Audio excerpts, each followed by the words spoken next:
Olá, eu sou Ana Cláudia, sou educadora física e estou aqui agora para contar um pouquinho para vocês como me tornei rolfista.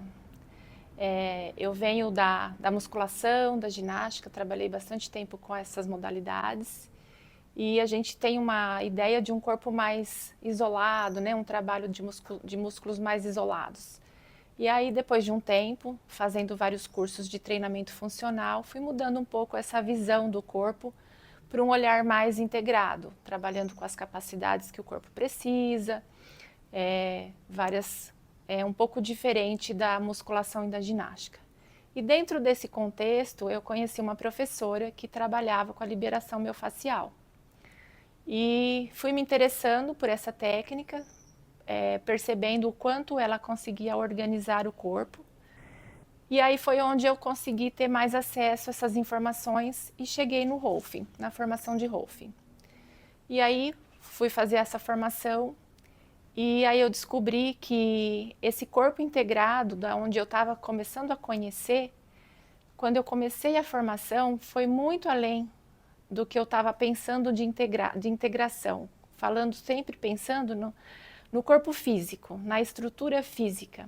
E quando você chega na formação, você vai construindo um conhecimento de que o corpo é muito além do que só o corpo físico, né?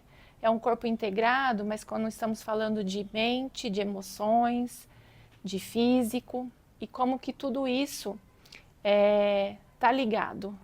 E essa formação, você entra pensando só num crescimento profissional, só que ele vai muito além disso, né?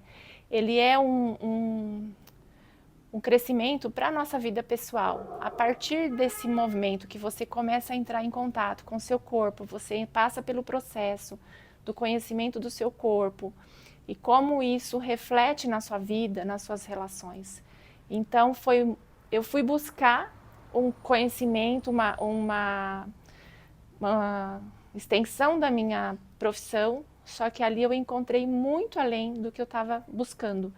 Eu encontrei uma relação com o meu corpo, uma mudança muito significativa no meu trabalho, o olhar que eu tenho hoje para os meus clientes, para os meus alunos e também para as minhas relações pessoais.